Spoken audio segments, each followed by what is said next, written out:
नमस्कार। आकाशवाणी जयपुर अजमेर से प्रस्तुत हैं प्रादेशिक समाचार।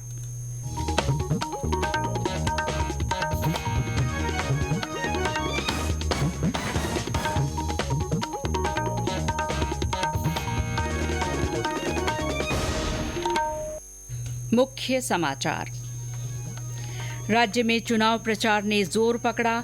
प्रधानमंत्री नरेंद्र मोदी ने चूरू में चुनाव सभा की। कांग्रेस अध्यक्ष मल्लिकार्जुन खड़गे का कल जयपुर आने का कार्यक्रम।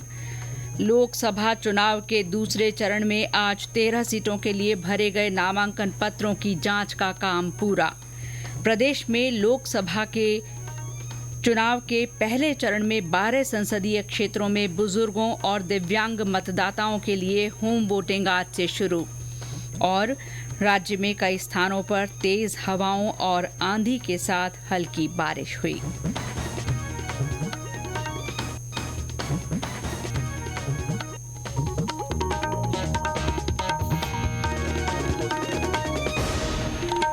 समाचारों के साथ मैं शीला चावला। और अब समाचार विस्तार से।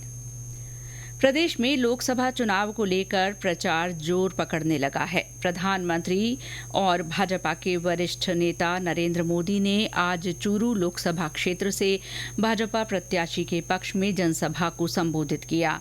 इस मौके पर श्री मोदी ने कहा कि आज पूरा देश विकसित होने के संकल्प पर काम कर रहा है। पिछले सालों में उनकी सरकार ने आम आदमी की उन मूलभूत जरूरतों को पूरा किया है जो दशकों से लंबित पड़ी थीं। श्री मोदी ने अपनी सरकार की विभिन्न योजनाओं का जिक्र करते हुए कहा कि उन्होंने मिशन मोड पर लोगों की मकान, शौचालय और पेयजल जैसी सामान्य जरूरतों को हर घर तक पहुंचाने का काम किया है।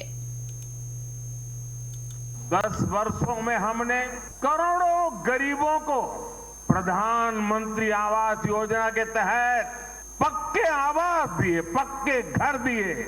और मुझे खुशी इस बात की है कि हमने जो पक्के घर दिए ना, उसमें अधिकतर पक्के घर मेरी माताओं, बहनों, बेटियों के नाम पर है। अब गरीब को पक्का घर भी मिल रहा है, घर में जरूरत की सुविधाएं भी मिल रही है। साथियों, आज जब हम जल जीवन मिशन योजना लेकर घर घर में पानी का कनेक्शन भी देने का लगातार प्रयास कर रहे हैं। राजस्थान में करीब 50 लाख घरों में पीने का पानी पहुंचाने का कनेक्शन दिया जा चुका है। श्री मोदी ने कहा कि उनकी सरकार ने कोरोना के संकट के बीच भी भारत को दुनिया की 5वीं सबसे बड़ी अर्थव्यवस्था बनाया। श्री मोदी ने पिछले सालों में किए गए काम को बानगी बताते हुए कहा कि आने वाले समय में देश में कई बड़े काम होना बाकी हैं। उन्होंने कहा कि राजस्थान में विधानसभा के चुनाव के समय जो वायदे किए गए उन पर काम शुरू हो गया है। श्री मोदी ने कहा कि भाजपा घोषणा नहीं करती बल्कि संकल्प लेती है। 2019 में जो संकल्प पत्र जारी किया गया उसके अधिकतर संकल्प पूरे कर दिए गए हैं। विपक्षी दलों की आलोचना करते हुए उन्होंने कहा कि सेना ने जब एयर स्ट्राइक और सर्जिकल स्ट्राइक की तो विपक्षी दलों के लोग सबूत मांग रहे थे। विपक्षी दल जब तक सत्ता में रहे उन्होंने सेना के हाथ बांध कर रखे, लेकिन अब सेना को पलटवार करने की खुली छूट है। श्री मोदी ने कहा कि विपक्षी दल भ्रष्टाचारियों को बचाने में जुटे हैं, लेकिन भ्रष्टाचार करने वालों के खिलाफ कार्रवाई जारी रहेगी। श्री मोदी के अलावा भाजपा के कई वरिष्ठ नेताओं ने अलग अलग जगह प्रचार किया। भाजपा के राजस्थान चुनाव प्रभारी डॉक्टर विनय सहस्त्रबुद्धे ने बांसवाड़ा में पार्टी पदाधिकारियों की बैठक ली। मुख्यमंत्री भजनलाल शर्मा ने सीकर जिले में पार्टी प्रत्याशी के लिए जनसभा की। उप मुख्यमंत्री दिया कुमारी ने चित्तौड़गढ़ में जनसभा को संबोधित किया। कांग्रेस की ओर से पार्टी के प्रदेश अध्यक्ष गोविंद सिंह डोटासरा और अन्य नेताओं ने चुनाव सभाओं को संबोधित किया। इस बीच प्रधानमंत्री नरेंद्र मोदी का कल पुष्कर के पास जनसभा को संबोधित करने का कार्यक्रम है। वे अजमेर और नागौर के पार्टी प्रत्याशियों के लिए प्रचार करेंगे। कल ही कांग्रेस के राष्ट्रीय अध्यक्ष मल्लिकार्जुन खड़गे, पूर्व अध्यक्ष सोनिया गांधी और राहुल गांधी तथा पार्टी के अन्य नेता जयपुर में सभा करेंगे। राज्य में लोकसभा चुनाव के दूसरे चरण में 13 संसदीय क्षेत्रों में भरे गए नामांकन पत्रों की जांच का काम आज पूरा हो गया है। उम्मीदवार 8 अप्रैल तक नाम वापस ले सकते हैं। इसके बाद इस चरण में उम्मीदवारों की स्थिति स्पष्ट हो जाएगी। मुख्य निर्वाचन आयुक्त राजीव कुमार ने मतदान प्रतिशत बढ़ाने के लिए चयनित जिलों के निगम आयुक्तों और चुनाव अधिकारियों को मतदान केंद्रवार कार्य योजना तैयार करने के निर्देश दिए हैं। उन्होंने शहरी और ग्रामीण क्षेत्रों के लिए अलग अलग कार्य नीतियां बनाने को कहा है। मुख्य निर्वाचन आयुक्त ने आज नई दिल्ली में उन 11 राज्यों के निगम आयुक्त और चुनाव अधिकारियों के साथ बैठक की जहां पिछले चुनाव में मतदाताओं की भागीदारी कम रही थी। राज्य में लोकसभा चुनाव में 100% मतदान के लिए अनेक गतिविधियां आयोजित की जा रही हैं। इसी कड़ी में आज सवाई माधोपुर केंद्रीय संचार ब्यूरो की ओर से हिंदूपुरा और जटावती गांव में चित्र प्रदर्शनी और संगोष्ठी के कार्यक्रम हुए। बूंदी में विभिन्न प्रकोष्ठों के अधिकारियों और कर्मचारियों द्वारा मतदाता जागरूकता रैली निकाली गई। डूंगरपुर शहर में आंगनबाड़ी कार्यकर्ताओं और आशा सहयोगिनियों ने जागरूकता रैली निकालकर आम जन को मतदान का संदेश दिया। पाली जिले के खिवाड़ा में मनरेगा में काम कर रहे श्रमिकों को मतदान की शपथ दिलाई गई। इसी सिलसिले में आज झुंझुनू के चिड़ावा कस्बे में वोट बारात निकाली गई। इस वोट बारात में आम जन को जागरूक करने के लिए न केवल मतदाताओं बल्कि स्कूली बच्चों ने भी बढ़ चढ़कर हिस्सा लिया, जिन्होंने अपने ढंग से और अनूठे अंदाज में मतदान का संदेश दिया। इस वोट बारात में पहली बार मतदान करने वाले युवा मतदाताओं को दूल्हा बनाया गया। शादी की तरह कोरत की पूजा अर्चना हुई, जिसके बाद गांधी चौक से वोट बारात बैंड बाजे, डीजे, विंटेज कार, बग्घी के साथ मुख्य बाजार से पुरानी तहसील रोड होते हुए एसडीएम कार्यालय पर आकर संपन्न हुई।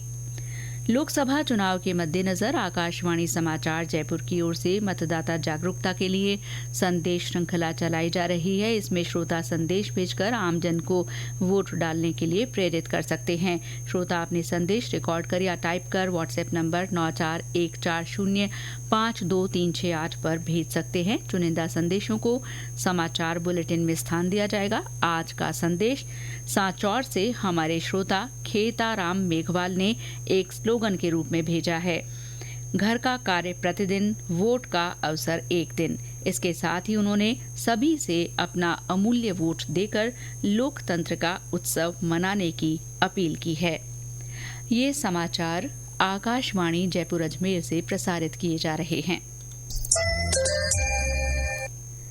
प्रदेश में लोकसभा चुनाव के पहले चरण में 12 संसदीय क्षेत्रों में बुजुर्ग और दिव्यांग मतदाताओं के लिए होम वोटिंग आज से शुरू हुई। इस बार के चुनाव में 85 वर्ष से अधिक आयु के मतदाताओं और दिव्यांगों को घर से वोट डालने की सुविधा दी गई है। पहले चरण में होम वोटिंग के लिए 27,000 से ज्यादा बुजुर्गों ने पंजीयन कराया है। आज जयपुर के बनी पार्क निवासी पूर्व न्यायाधीश वीएस दबे ने होम वोटिंग सुविधा के तहत घर से मतदान किया। उन्होंने इस सुविधा मुहैया करवाए जाने के लिए निर्वाचन आयोग का आभार जताया और साथ ही सभी से मतदान करने की अपील की। मेरा नाम विनोद शंकर दवे, सन 52 से ही वोट देता रहा हूँ और एक भी मिस नहीं किया अभी तक जिंदगी में। अब तक बूथ पे ही जाता था। अब मेरी उम्र 92 साल पूरे कर लिए, इसलिए इलेक्शन कमीशन ऑफ इंडिया ने घर टीम भेजी है, इसलिए उनका बहुत बहुत धन्यवाद। मैं समझता हूँ कि एक तो राष्ट्रीय पर्व है और हर आदमी का दायित्व है और जिम्मेदारी बनती है कि वो देश के लिए, विकास के लिए जो भी है वो पार्लियामेंट में सही आदमी को चुन के भेजे। प्रदेश के अन्य जिलों में भी बुजुर्गों और दिव्यांग मतदाताओं ने घर से वोट डालकर निर्वाचन विभाग का आभार जताया। झुंझुनू जिले में गुढ़ा मोड़ निवासी 104 साल के बुजुर्ग अब्दुल अजीज ने घर से वोट देकर प्रशासन का शुक्रिया अदा किया। लोकसभा चुनाव क्षेत्र के परिदृश्य में आज हम आपको बता रहे हैं नागौर सीट का हाल।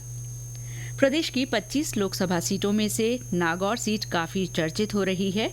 यहाँ के दोनों प्रमुख उम्मीदवार पाला बदले हुए हैं। इस कारण ये सीट सबकी नजर में आ गई है। और ब्यौरा हमारे संवाददाता से। नागौर सीट पर भाजपा आरएलपी बसपा सहित कुल 9 प्रत्याशी चुनाव मैदान में है। नागौर लोकसभा सीट कांग्रेस का गढ़ मानी जाती है, लेकिन इस बार ये सीट कांग्रेस ने गठबंधन के तहत आरएलपी को दे दी है। आज़ादी के बाद से इस सीट पर मिर्जा परिवार का दबदबा रहा है।